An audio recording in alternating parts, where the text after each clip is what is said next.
G'day traders, 1 minute mindset reset. Today we're talking about trades where you can add size.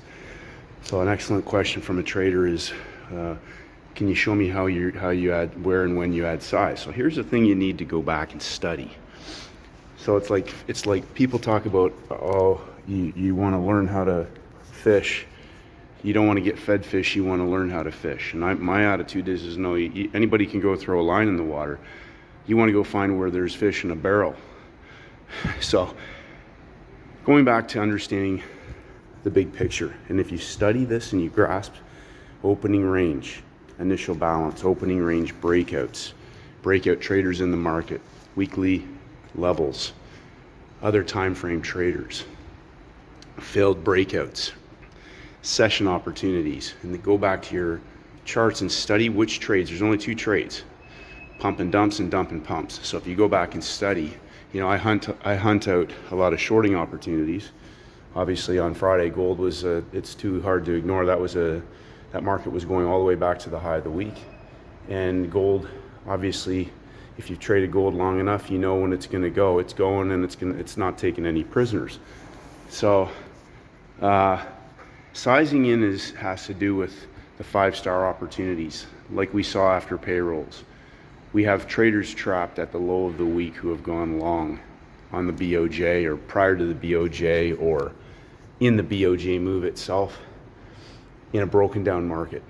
Now Euro Yen went back to the high of the day, Pound Yen went through the high of the week and then collapsed.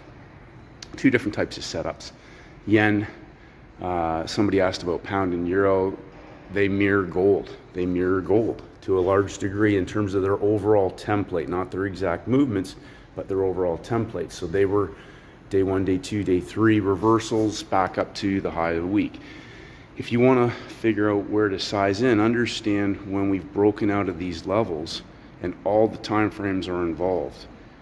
Ask yourself again the question, who is driving the market? So if you get a best trade setup and it's a reversal trade or a trend trade, and you've got other time frame traders driving that move, now you've got a 5-star opportunity. So it's so important to understand that a lot of the other trades that are during the week, during the day, during the sessions, especially if you're inside and you have yet to break out or you're still on the front side of a move, is that those trades are high probability, high quality, and they may yield 25, 50, maybe more depending on the instrument that you're trading. Oil indexes obviously have larger ranges. But if you're on the front side of the move still, those can be markets that if you put size in, you want to make sure you're grabbing that money and getting out, nail and bail. Somebody again asked me what I meant by nail and bail. It means I'm still on the front side, or the move in this particular trade in this session is probably limited because there's going to be a larger move still to come. And so you grab the money, you run. It could be later in the day if it's an index. It could be an afternoon session. Well, I'm not trading that. I don't stick around and try to catch as many pips as I can. I pick 1 or 2 high quality setups. I hit the trade, I lock in the money, and I get off the screen. That's my routine. I have no interest in trying to catch as many moves as possible or to see how much I can get or how many pips I can get or how much money I can make. Because when you're sizing in and you're growing your account, that scalability, keeping your work routine to 1-2 hours a day is a pretty good lifestyle, and the income is growing and scaling up over time continuously. So sizing in is when you've got a 5-star opportunity. If you're not sure what that is, go study First Red Down Gold. Go study the reversal after payrolls. That had the potential to continuously add positions in, but taking money off as we approach the high of the week, the high of the day. So focusing on constant progress and accelerating your learning take 10 instruments, take 20 instruments over the weekend. Go back and study, accelerate your learning.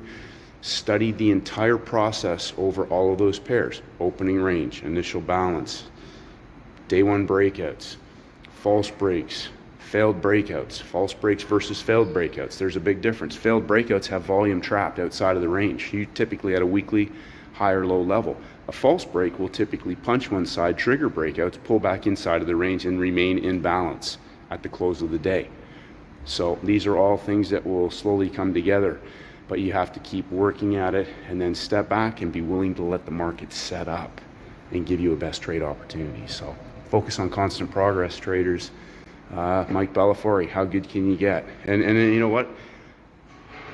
Paul Tudor Jones talks about this. It takes an incessant work ethic to keep going, and that's, you know, people get burned out because, you know, real quick story in closing. A friend of mine played in the NHL. Fantastic, phenomenal skater, one of the best skaters probably when he played.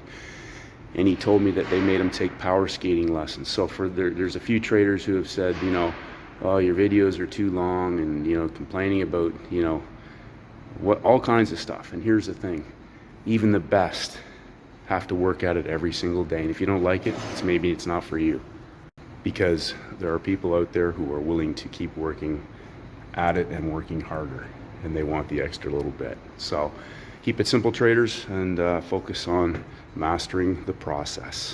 Have a great day, and may the markets go with you.